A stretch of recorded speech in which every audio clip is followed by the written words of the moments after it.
తాకట్టులో ఉన్న బంగారాన్ని విడిపించి ఆ రోజు ఆన్లైన్ రేటుకే మేము కొంటాం. Sharma gold company. నమస్కారం, సుమన్ టీవీకి స్వాగతం. జూన్ మాసంలో ద్వాదశ రాశుల వారికి ఏ రకంగా ఉండిపోతుంది, ఎటువంటి దైవారాధన చేసుకొని ఎటువంటి పరిహారాలని పాటిస్తే వాళ్ళకి శుభయోగంగా ఉండిపోతుంది, ఈ విషయాన్ని తెలియజేసేందుకు మనతో పాటు ఉన్నారు ప్రముఖ జ్యోతిష్య శాస్త్ర పండితులు బ్రహ్మశ్రీ నందివట్ల శ్రీహరి శర్మ గారు. గురుగారు నమస్కారం. వాగర్థావివ సంపృక్తౌ వాగర్థ ప్రతిపత్తయే జగతః పితరౌ వందే పార్వతీ పరమేశ్వరౌ. సదాశివసమారంభాం శంకరాచార్య మధ్యమాం అస్మదాచార్య పర్యంతం వందే గురుపరంపరాం.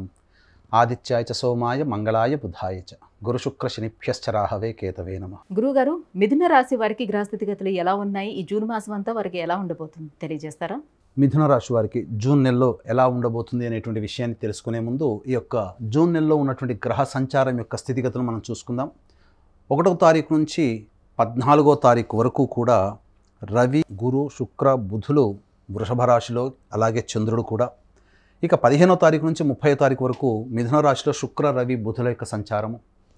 అలాగే లాభస్థానంలో కుజుడు, దశమంలో శని, భాగ్యస్థానంలో శని, అలాగే చతుర్థ స్థానంలో కేతువు. ప్రధానంగా చూసుకున్నట్లయితే ఈ యొక్క మిథున రాశి వారికి శుభయోగాలు అధికంగా కనబడుతున్నాయి. ముఖ్యంగా వ్యాపారస్తులకి ఊహించిన దానికంటే కూడా ఎక్కువ ధనరాబడి జరిగేటువంటి అవకాశాలు ఎక్కువగా ఉన్నాయి. గౌరవ మర్యాదలకి లోటు లేకుండా అనూహ్యంగా మీకు గౌరవ మర్యాదలు, సంఘంలో పేరు ప్రతిష్టలు పెరిగేటువంటి అవకాశాలు ఎక్కువగా ఉన్నాయని చెప్పవచ్చు. అయితే ప్రధానంగా తల్లిగారి ఆరోగ్యం పట్ల శ్రద్ధ వహించాల్సినటువంటి పరిస్థితి ఎక్కువగా కనబడుతుంది. రియల్ ఎస్టేట్ రంగంలో ఉన్నటువంటి వారికి కొంత రుణములన్నీ కూడాను తిరిగి వసూలు అయ్యేటువంటి అవకాశాలు ఎక్కువగా ఉన్నాయి. అలాగే ఏ పని చేసినప్పటికీ కూడా మీ యొక్క ఆలోచన విధానము, అవకాశాలు పొందాలనేటువంటి విధానం ఎక్కువ శాతం ఉన్నట్లయితే వాస్తవానికి జరిగేటువంటి విధానము కొంత తగ్గుముఖం పడుతుంది. తద్వారా ఎక్కువ టార్గెట్ పెట్టుకునే దానికంటే సామాన్యమైనటువంటి టార్గెట్ పెట్టుకుని దాన్ని రీచ్ అయ్యేటువంటి అవకాశాలను పెట్టుకున్నట్లయితే తప్పకుండా మీరు అనుకున్నటువంటి రంగంలో విజయాన్ని సాధించేటువంటి అవకాశాలు ఉంటాయి.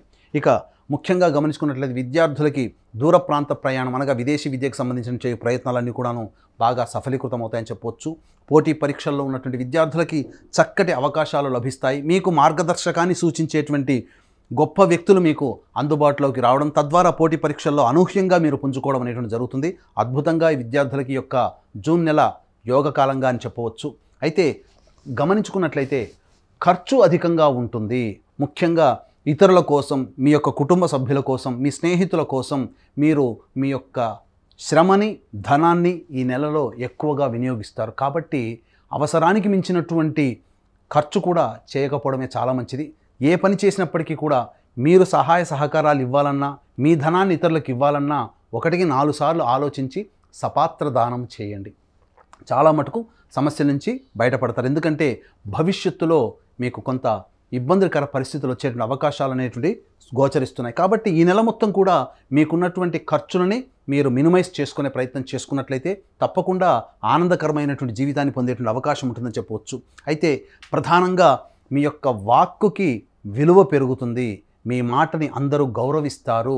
అయితే ప్రధానంగా ఇతరుల యొక్క పనులు మీకు కొంత మానసికమైనటువంటి ఇబ్బందిని కలగచేసే అవకాశాలు ఉంటాయి. అయితే ముఖ్యంగా బంధుమిత్రాదులతో చక్కగా ఉల్లాసంగా గడిపేటువంటి అవకాశాలు ఎక్కువగా ఉన్నాయని చెప్పవచ్చు. ముఖ్యంగా కొంతమంది నూతన వ్యక్తుల పరిచయ ప్రభావము, పరిచయమైన తోడనే మీకు ఖర్చు పెరగడం, ఇవన్నీ కూడా మీకు గోచరం అవుతున్నాయి. ఉద్యోగస్తులు చాలా జాగ్రత్తలు పాటించాల్సినటువంటిది. అనుకున్న రంగంలో ప్రణాళికతో ముందడుగు వేసినట్లయితే మంచి శుభ ఫలితాలు పొందుతారని చెప్పవచ్చు. అయితే గమనించుకున్నట్లయితే జూన్ నెల 6వ తారీఖు, 7వ తారీఖు, 20వ తారీఖు, 21వ తారీఖు, 24వ తారీఖు, 25వ తారీఖు, ఈ తారీఖులలో మీరు జాగ్రత్తలు పాటించండి. ఎందుకు చెప్తున్నానంటే మానసికమైనటువంటి ఇబ్బందికర పరిస్థితులు ఈ 6 రోజుల్లో మనస్సు చికాకుగా ఉంటుంది. తద్వారా ఏ పని ముందుకు చేయలేకపోతుంటారు. ముఖ్యంగా ధనపరమైనటువంటి సమస్యలు మీకు 20, 21 తారీఖుల్లో అధికంగా ఖర్చులవుతాయి. అలాగే మీరు గమనించుకున్నట్లయితే కుటుంబపరమైనటువంటి మానసికమైనటువంటి పరిస్థితులు అనగా కుటుంబపరమైనటువంటి ఖర్చులు కావచ్చు, బాధ్యతలు కావచ్చు, చికాకులు కావచ్చు 24, 25వ తారీఖుల్లో ఎక్కువగా ఉంటాయి. ఇక గమనించుకున్నట్లయితే వృధా ప్రయాణాలు, వృధా ఖర్చులు, ఏ పని చేసినా కలిసి రాకపోవడం అనేటువంటిది ఈ నెల 6, 7 తారీఖుల్లో ఎక్కువగా ఉంటాయి. కాబట్టి ఈ 20, 21, 24, 25, ఈ 6వ తారీఖు, 7వ తారీఖు ఈ రోజులలో మీరు సాధ్యమైనంతగా ఆత్మవిశ్వాసాన్ని ఎక్కువగా పెట్టుకొని మీరు దైవ అనుగ్రహంతో గనక ముందుకు వెళ్ళినట్లయితే తప్పకుండా మీది విజయం చెప్పవచ్చు.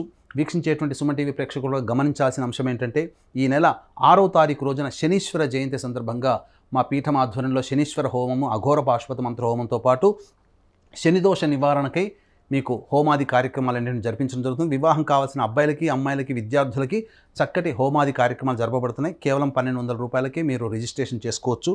ఇక గమనించుకున్నట్లయితే ఉద్యోగార్థులకి చక్కటి శుభ అవకాశాలు, నూతన ఉద్యోగార్థులకి ఉద్యోగ అవకాశాలు లభించే అవకాశం ఎక్కువగా ఉందని చెప్పవచ్చు. ఇక వ్యాపారస్తులకి మీకు ప్రధానంగా 15వ తారీఖు నుంచి 30వ తారీఖు వరకు అన్ని రంగాలలో ఉన్నటువంటి వారికి అధిక రాబడి ఎక్కువగా ఉంటుంది. శుభగ్రహాల యొక్క కలయిక అధికంగా ఉండడం ఈ 15వ తారీఖు నుంచి 30వ తారీఖు వరకు కలిసి వచ్చేటువంటి కాలంగా చెప్పవచ్చు.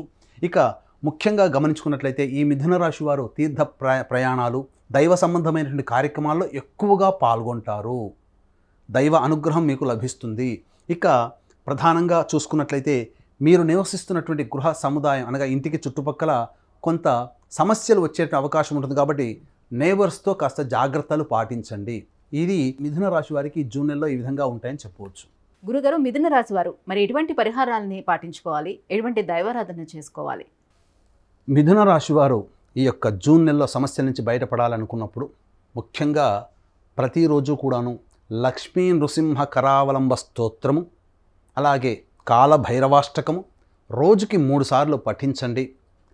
సంధ్యా సమయంలో మీరు ఎక్కువగా రావణ విరచిత శివతాండవ స్తోత్రము ఉంటుంది, అది మీరు అది చక్కగా వినండి. మీ ఇంట్లో సంధ్యా సమయంలో ప్రదోష కాలంలో అనగా సూర్యుడు వెళ్ళిపోయి నక్షత్రాలు రాకుండా ఉండే వెలుతురు ఉండే సమయం సంధ్యా సమయం.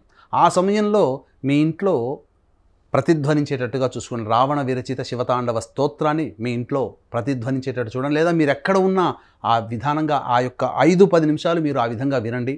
మీకు వచ్చేటువంటి హర్డిల్స్ అన్నీ కూడా తొలగిపోయి ఆనందకరమైనటువంటి జీవితాన్ని పొందుతారని చెప్పవచ్చు.